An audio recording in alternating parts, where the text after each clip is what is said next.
नमस्कार। नमस्कार। आज हम एक बहुत ही दिलचस्प विषय पर बात कर रहे हैं। मेडिकल इमेज विश्लेषण में आर्टिफिशियल इंटेलिजेंस मतलब एआई का रोल। नमस्कार। हाँ, ये आजकल बहुत तेजी से बढ़ रहा फील्ड है।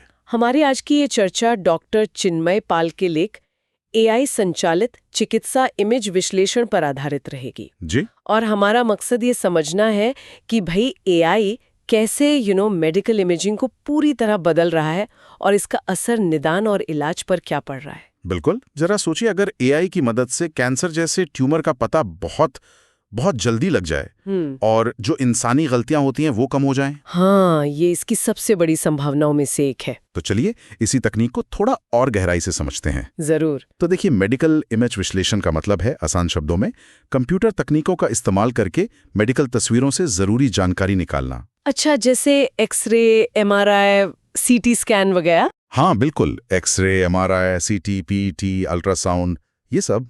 और इसमें हम मशीन लर्निंग और डीप लर्निंग का इस्तेमाल करते हैं। मकसद ये है कि जो क्लिनिकल फैसले लिए जाते हैं उस प्रक्रिया को ऑटोमेट किया जाए और बेहतर बनाया जाए, ताकि नतीजे ज्यादा सटीक हों और तेजी से मिलें। एग्जैक्टली। सटीकता और रफ्तार दोनों बढ़ती हैं। और इसके असल दुनिया में उपयोग क्या है? जैसे आपने शुरू में ट्यूमर डिटेक्शन की बात की थी। हाँ, वो एक बहुत बड़ा एप्लीकेशन है। एमआरआई और सीटी स्कैन का विश्लेषण करके एआई शुरुआती ट्यूमर पकड़ सकता है। किन अंगों में? मतलब कहीं भी? जैसे मस्तिष्क में, फेफड़ों में, लिवर में, कई जगह। इसके लिए डीप लर्निंग मॉडल्स होते हैं। अच्छा। ये मॉडल्स बहुत सारे इमेज डेटा पर ट्रेन किए जाते हैं, तो ये ऐसे सूक्ष्म पैटर्न भी पहचान लेते हैं जिन्हें शायद इंसान नजरअंदाज कर दे। अच्छा, मतलब जो शायद डॉक्टर भी ना देख पाए। कई बार, हाँ। या कम से कम ये डॉक्टर को अलर्ट कर सकता है। इससे निदान तेज होता है, गलतियां कम होती हैं। और फिर मरीज के लिए खास मतलब पर्सनलाइज्ड ट्रीटमेंट प्लान बनाना आसान हो जाता है। ये तो हुई एमआरआई और सीटी स्कैन जैसी जटिल इमेजेस की बात। क्या एक्सरे में भी एआई कुछ कर रहा है, जो कि ज्यादा आम है? हाँ बिल्कुल। एक्सरे क्लासिफिकेशन एक और बहुत महत्वपूर्ण एरिया है। वो कैसे? इसमें कन्वेंशनल न्यूरल नेटवर्क यानी सीएनएन्स यूज होते हैं। ये एआई मॉडल छाती के एक्सरे को बहुत सटीकता से जांच सकते हैं। अच्छा।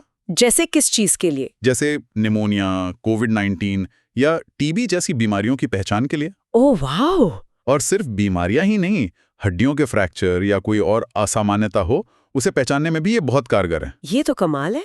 एक और शब्द मैंने सुना है, ऑर्गन सेगमेंटेशन। ये क्या होता है? हाँ, ऑर्गन सेगमेंटेशन। इसका मतलब है मेडिकल इमेज में किसी खास अंग या ऊतक को बिल्कुल सटीक तरीके से आउटलाइन करना या अलग करना। जैसे कि हार्ट या लिवर। हाँ बिल्कुल, हृदय, लिवर या मस्तिष्क के अलग अलग हिस्से। लेकिन इसकी जरूरत क्यों पड़ती है? ये बहुत जरूरी है, खासकर जब सर्जरी प्लान करनी हो। अच्छा। या फिर रेडिएशन थेरेपी देनी हो, तो बिल्कुल सही जगह पर फोकस करने के लिए, या फिर अंगों के आकार वगैरह में क्या बदलाव आ रहे हैं वो स्टडी करने के लिए। समझ गई। और इसके लिए कौन सी तकनीकें यूज होती हैं? इसके लिए खास एल्गोरिदम्स हैं, जैसे यूनेट या मास्क RCNN। ये पिक्सल लेवल पर काम करते हैं, मतलब इमेज के हर छोटे हिस्से को एनालाइज करते हैं। ये सब करने के लिए तो काफी एडवांस टूल्स चाहिए होंगे। सॉफ्टवेयर वगैरह। हाँ। और अच्छी बात यह है कि पाइथन इकोसिस्टम इस मामले में बहुत रिच है। पाइथन? हाँ, जैसे OpenCV है, जो इमेज प्री प्रोसेसिंग, मतलब इमेज को तैयार करने के काम आता है। फिर डीप लर्निंग मॉडल्स बनाने के लिए पाइटॉर्च और केरास बहुत पॉपुलर हैं। केरास एक तरह का आसान इंटरफेस देता है न्यूरल नेटवर्क के लिए। ओके। और 3D इमेज के साथ काम करने के लिए सिंपल ITK है। 3D इमेज जैसे MRI की होती हैं? हाँ, MRI या CT स्कैन अक्सर 3D डेटा होते हैं। और एक और खास टूल है मोनाए। मोनाए? ये नया है? हाँ, ये खास तौर पर हेल्थ केयर इमेजिंग के लिए ही बनाया गया है, पाइटॉर्च के ऊपर। ये मेडिकल इमेजिंग की जो खास ज़रूरतें होती हैं, जैसे अलग अलग फाइल फॉर्मेट संभालना या जो आम विश्लेषण के काम होते हैं, उनके लिए रेडीमेड वर्कफ्लो देता है। अच्छा, तो ये रिसर्च और क्लिनिकल काम दोनों को तेज कर देता होगा। बिल्कुल, काफ़ी मदद मिलती है इससे। क्या आप इसका कोई असल उदाहरण दे सकते हैं, जैसे ये पूरी प्रक्रिया काम कैसे करती है? जरूर। ब्रेन ट्यूमर सेगमेंटेशन एक क्लासिक उदाहरण है। ब्रेन ट्यूमर, ठीक है। इसके लिए अक्सर BRATS जैसे स्टैंडर्ड डेटा सेट यूज होते हैं, जिनमें बहुत सारे MRI स्कैन होते हैं ट्यूमर के साथ। अच्छा, ताकि मॉडल सीख सके। हाँ, तो प्रक्रिया कुछ ऐसी होती है।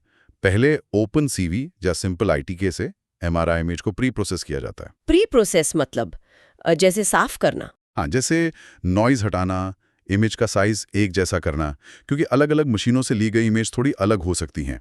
ठीक है। फिर पाइटॉर्च या केरास में यूनेट जैसा कोई मॉडल लिया जाता है और उसे एनोटेट किए गए MRI स्कैन पर ट्रेन करते हैं। एनोटेट मतलब? जिनमें पहले से मार्क किया गया हो कि ट्यूमर कहाँ है। ओके। और आखिर में मॉडल कितना अच्छा काम कर रहा है ये देखने के लिए डाइस कोफिशिएंट या IOU जैसे मैट्रिक्स यूज करते हैं। ये क्या बताते हैं? ये बताते हैं कि AI ने जो ट्यूमर का एरिया बताया है वो असल ट्यूमर एरिया से कितना मिलता जुलता है, मतलब सटीकता कितनी है। समझ गए। ये तो हुई आज की बात। भविष्य में क्या लगता है आपको, इस फील्ड में और क्या नया होने वाला है? भविष्य में तो बहुत कुछ है। एक बहुत बड़ी चीज है फेडरेटेड लर्निंग। फेडरेटेड लर्निंग, ये क्या है? इसमें अलग अलग अस्पताल अपने मरीजों के डेटा की प्राइवेसी बनाए रखते हुए मिलके AI मॉडल को ट्रेन कर सकते हैं। डेटा अस्पताल से बाहर नहीं जाता। अरे वाह, इससे तो मॉडल और बेहतर बनेंगे क्योंकि उन्हें ज्यादा डेटा मिलेगा। बिल्कुल, ज्यादा डेटा, वो भी अलग अलग जगहों से, तो मॉडल ज्यादा रोबस्ट और सटीक बनते हैं। और कुछ? दूसरा है एक्सप्लेनेबल AI या XAI। अच्छा, मतलब AI जो समझा सके कि वो किसी नतीजे पर क्यों पहुंचा। हाँ, मेडिकल फील्ड में ये बहुत जरूरी है कि हम AI के फैसलों पर भरोसा कर सकें और समझ सकें कि वो कैसे काम कर रहा है। XAI इसी पर फोकस करता है। सही बात है, भरोसे के लिए ये जरूरी है। और हाँ, 3D विजुअलाइजेशन और ऑगमेंटेड रियलिटी AR का इस्तेमाल भी बढ़ेगा। सर्जरी प्लानिंग के लिए? हाँ, इससे सर्जिकल प्लानिंग ज्यादा इंटरैक्टिव और सटीक हो सकती है। सर्जन ऑपरेशन से पहले ही मरीज की शारीरिक रचना को 3D में देख और उसके साथ इंटरैक्ट कर पाएंगे। कमाल है। तो कुल मिलाकर हम कह सकते हैं कि AI मेडिकल इमेज विश्लेषण को वाकई तेज, स्मार्ट और ज्यादा सटीक बना रहा है। इसमें कोई शक नहीं। और पाइथन के जो टूल्स हैं वो इस पूरी क्रांति को चलाने में एक अहम भूमिका निभा रहे हैं। निश्चित तौर पर हम एक ऐसे भविष्य की तरफ बढ़ रहे हैं जहां रियल टाइम में AI डॉक्टरों की मदद करेगा और शायद अनगिनत जाने बचाने में भी सहायक होगा। उम्मीद तो यही है। तो चलिए आज की बातचीत यहीं समाप्त करते हैं, लेकिन जाते जाते एक सवाल श्रोताओं के लिए छोड़ जाते हैं। जी। जैसे जैसे ये फेडरेटेड लर्निंग जैसी तकनीकें अस्पतालों को सुरक्षित तरीके से डेटा शेयर करने और मिलकर सीखने का मौका देंगी, तो ये सोचना कितना रोमांचक है कि आने वाले समय में मेडिकल निदान की रफ्तार और पहुंच कितनी तेजी से बदल सकती है। हाँ, ये सोचने वाली बात है। भविष्य वाकई दिलचस्प लग रहा है।